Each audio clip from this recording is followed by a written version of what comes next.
Hello there and good afternoon, ladies and gentlemen. This is L24 World News and these are your headlines.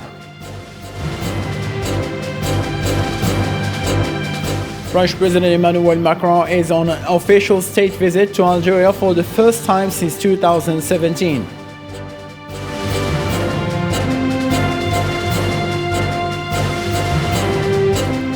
The former Prime Minister of Pakistan is facing terrorist accusations stemming from remarks he made in a recent speech criticizing the judiciary.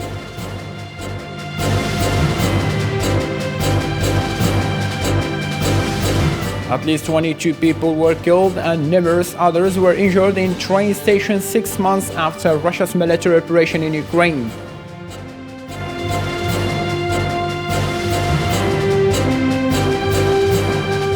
Vivaldi School Board voted anonymously Wednesday evening to immediately terminate the contract of the district's police chief.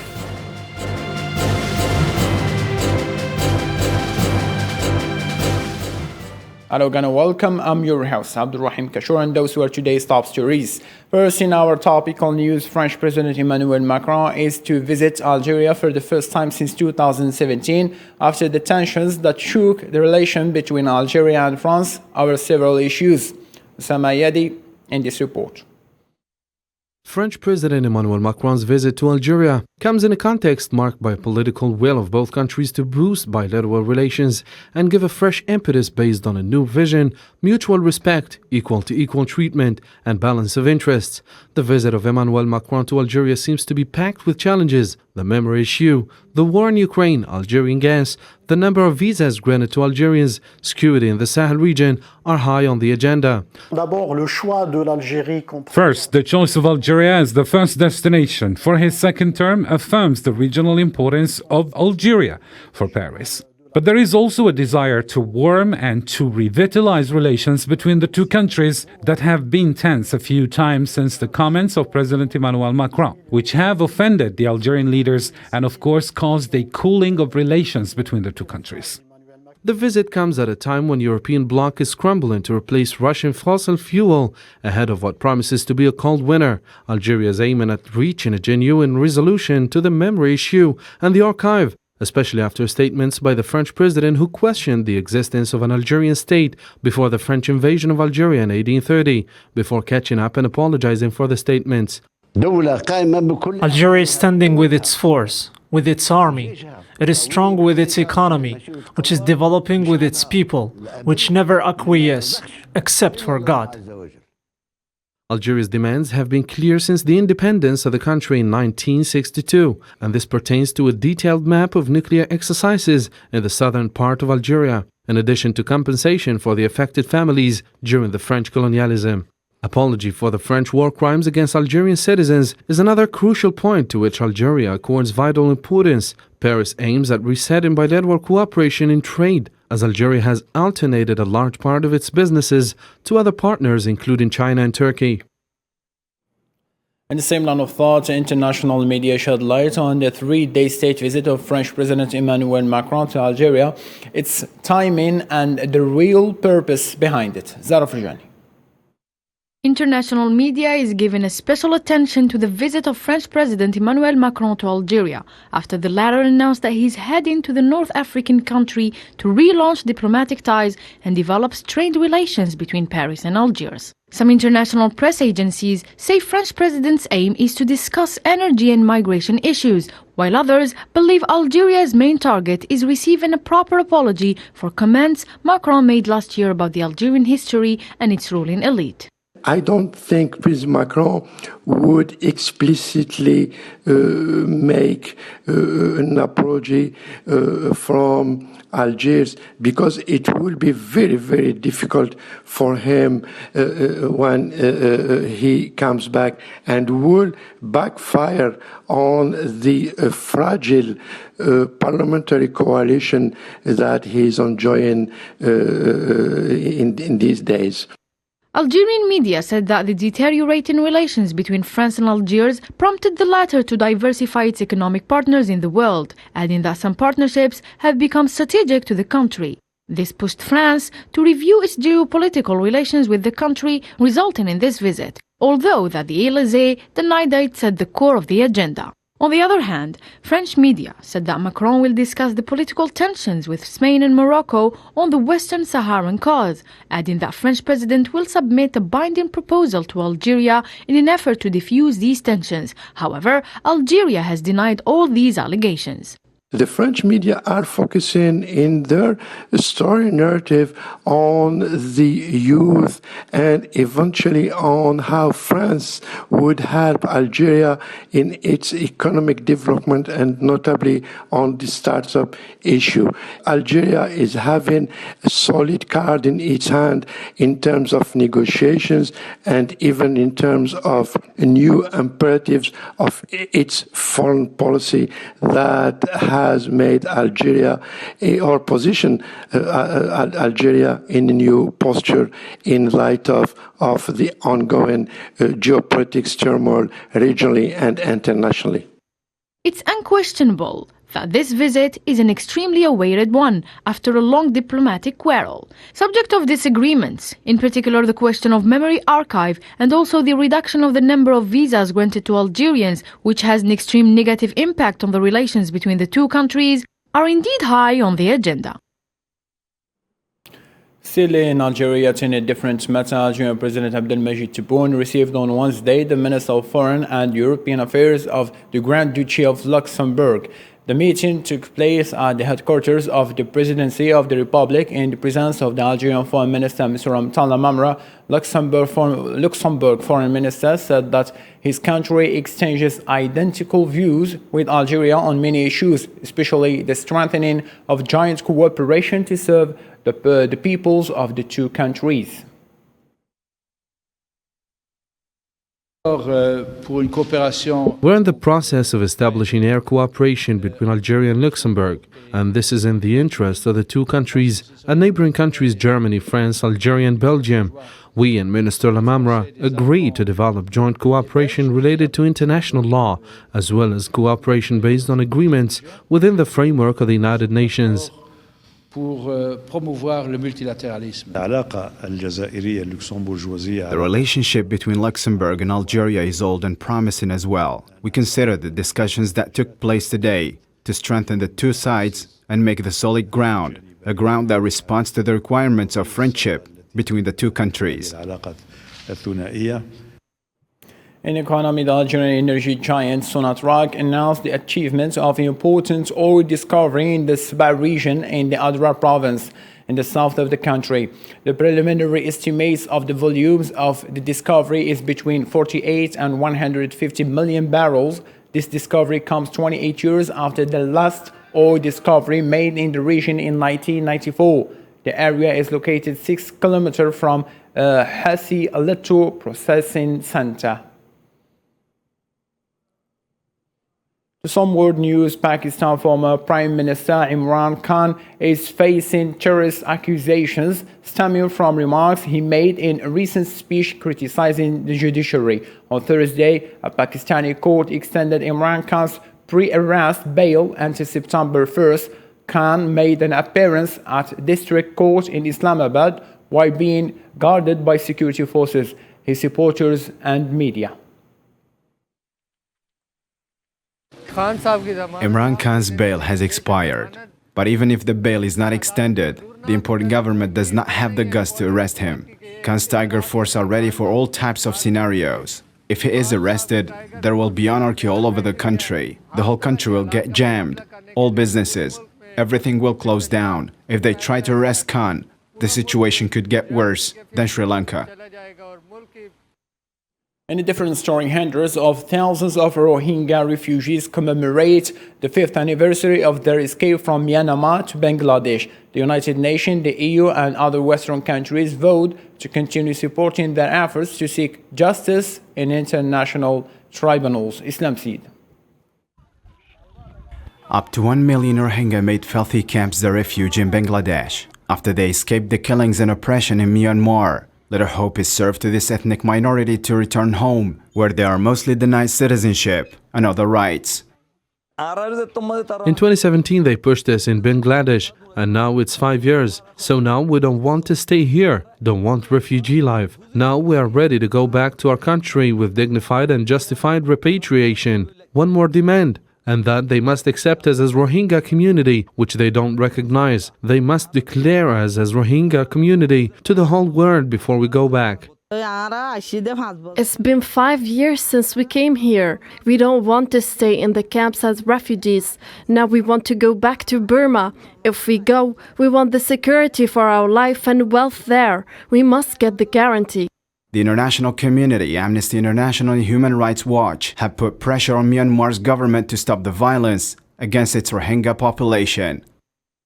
Bangladesh wants to ensure that Rohingya can return home to safe conditions in Myanmar, where they will no longer be persecuted and will finally receive citizenship. We urge the international community to work alongside us to provide support to Rohingya people by asserting pressure on Myanmar to stop the mass persecution and allow Rohingya safe repatriation to their homes. Bangladeshi officials have expressed frustration over the repatriation of the refugees to Myanmar after at least 2 attempts to send them back failed since 2017, and said sending back home is the only solution to the crisis. However, the United Nations says conditions are not yet right for return. Governments should mark the 5-year anniversary of the devastating campaign against the Rohingya with a coordinated international strategy for accountability and justice that draws on Rohingya input. The safety situation in Myanmar has worsened since military takeover last year, and the country is facing charges of genocide at the International Court of Justice in The Hague over the violence, which led the vast majority of Rohingya population to flee the country towards Bangladesh. To Africa now, thousands of refugees escaping violence in Burkina Faso have fled to the northern Ghana in recent weeks, but a lack of support facilities has left them with little access to shelter, food and medication.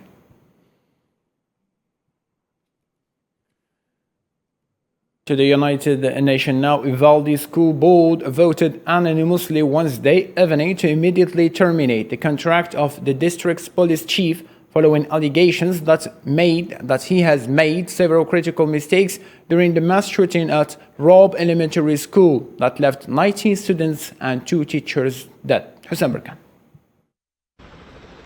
The Uvalde, Texas School Board fired the school district's embattled police chief for his much criticized handling of the shooting rampage that killed 19 children and 2 teachers in the city 3 months ago. The Uvalde School Board of Trustees voted unanimously to fire Pete Ardendo. He had been on unpaid administrative leave since shortly after the May 24 shooting. I have messages for Pete Ardendo and all the law enforcement that were there that day. Turn in your badge and step down. You don't deserve to wear one. Arredondo did not attend the meeting. A written statement from his attorney was emailed to board members just before the board met. Parents of children slain and wounded in the deadliest U.S. school shooting in nearly a decade had demanded the school board dismiss Arredondo. You guys don't care squat about these families. You don't care squat about these families. If it was one of your children, heads would be rolling right now. But because it's not, you don't care! School officials have said the campus at Robb Elementary will no longer be used. Instead, campuses elsewhere in Uvalde will serve as temporary classrooms for elementary school students, not all of whom are willing to return to school in person following the shooting. We would always teach her that if somebody tried to abduct her, to kick, to yell, to scream, but never, ever did we teach her about somebody with guns. It's noteworthy that gun violence in the United States resulted in tens of thousands of deaths and injuries annually, and was the leading cause of death for children 19 and younger in 2020. In our Russia-Ukraine fight today, at least 22 people were killed and numerous others were injured in a train station 6 months after Russia invaded Ukraine, according to the President Volodymyr Zelensky. у себе Our pain today is in Chaplin. There are 22 deaths, including 5 people who burned in a car. A teenager died at the age of 11. A Russian rocket destroyed his home. In an address to the Security Council, Secretary General Antonio Guterres said that despite the progress of the humanitarian front, fighting in Ukraine shows no signs of ending, and that any actions that might endanger the physical integrity, safety, or security of nuclear plants are simply unacceptable. Despite progress on the humanitarian front, fighting in Ukraine shows no signs of ending, with new potential areas of danger and escalation appearing. Any actions that might endanger the physical integrity, safety, or security of the nuclear plant are simply unacceptable. Any further escalation of the situation could lead to self-destruction. U.S. President Joe Biden marked Ukraine's Independence Day on Wednesday with $3 billion in security assistance, Washington's largest aid package since the start of Russia's special military operation 6 months ago, but one that could take months or even years to arrive in Kiev. Ukraine for the long term, representing a multi-year And is the U.S. going to... This level of U.S. security assistance is historically unprecedented and demonstrates our unwavering support for a free and democratic Ukraine on its Independence Day. This may be our largest security assistance package to date, but let me be clear, it will not be our last. We will continue to closely consult with Ukraine on its near, mid, and long-term capability needs. The 31st anniversary of Ukraine's declaration of independence from the Soviet Union was observed by hundreds of people, many of whom were Ukrainians living in various countries throughout Europe. Sufyan Kanturi. Hundreds of people, including many Ukrainians based in many nations across Europe, took the streets to mark the 31st anniversary of Ukraine's declaration of independence from the Soviet Union. European Commission President Ursula von der Leyen also attended an event in Brussels on Wednesday to show the European Union's solidarity with Ukraine. Together with you, we will rebuild your cities, brick by brick, and replant your gardens and fields, seed by seed. Thanks to your sacrifice, your children will grow up in a Ukraine that is just and free. There's a lot to do, but we can do it together. Europe is with you today and in the long run. In a show of solidarity in Britain, Florent musical tributes punctuated and thousands gathered the streets to show support to Ukrainians. British Prime Minister Boris Johnson reaffirmed Britain's unwavering support for Ukraine and pledged to keep giving Ukraine all support it needs. I'm delighted to offer my congratulations on the 31st anniversary of Ukraine's Declaration of Independence, and to remember that amazing day in 1991 when Ukrainians celebrated in the streets as their country was reborn as a sovereign state. On the occasion of Ukraine's Independence Day, German Chancellor indicated that an international conference on the reconstruction of Ukraine will be held in October in Berlin. The blue and yellow and the European Star Band are linked. Together with Commission President Ursula von der Leyen, we will hold an international conference on reconstruction of Ukraine in Berlin in October and lay the groundwork for Ukraine's future. In Latin America, supporters took the streets across Argentine and Chilean capitals to protest against the Russian invasion and to show support for Ukraine. While in Mexico, most of the protesters were women who had recently migrated from Ukraine. Around 1,000 Hungarians protested for the second time in less than a week against the loosening of login regulations by Prime Minister Viktor Orban's government, as demand for firewood has increased due to surging gas and electricity prices. Meanwhile, according to a Hungarian official, Russian energy giant Gazprom started ramping up natural gas delivery to the European Union member states, Hungary, on Friday by the Turk Stream pipeline running through the Balkans, in addition to reduce the economic issue. Nobody has to prove today that there is climate change. This long dry summer and sweltering heat have made it even more important for everyone that we maintain our forests, which make this country a little more livable. EU envoy Gabriel Escobar and EU's Miroslav Lajcak met with Kosovo's Prime Minister Albin Kurti on Wednesday in a last-ditch effort to avert further tensions with Serbia after a meeting last week in Brussels ended up with no agreement on a dispute between the former Balkan War adversaries. We will do everything in our power, together with our international partners, so that the roadblocks will not happen again. One thing I can say, I'm not a policeman, I am not a judge. If you break the law, state institutions deal with that, and not the Prime Minister. So I hope that the previous images of barricades and criminal gangs will not repeat itself, and that on the 1st of September, everything will go ahead without troubles. Zhuchang and Nanchang's arable areas, which depend on Yangtze, China's largest river, are grappling with a severe drought that is draining water supplies and threatening harvests. This is happening while the heat wave has been going on weeks. As a record-breaking heat wave destroys crops, China is creating pumps and drilling wells to supply more water to the drought-stricken agricultural fields. To Africa now, most votes in Angola's parliamentary election have been counted, and provisional results show that ruling MPLA party is ahead with 52% majority, while the main opposition rivals have 42%. The Election Commission said on Thursday that 86% of ballots had so far been counted, which suggested that the former Marxist People's Movement for a liberation of Angola was likely to extend its near 5-decade stint in power, giving President João Lourenço a second 5-year term.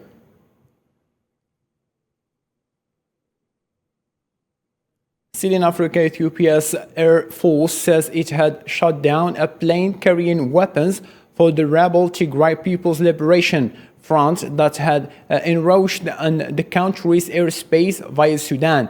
The plane was believed to be property of historical enemies who, according to Ethiopian government, want Ethiopia's weakness and for years have been supporting the Tigray army.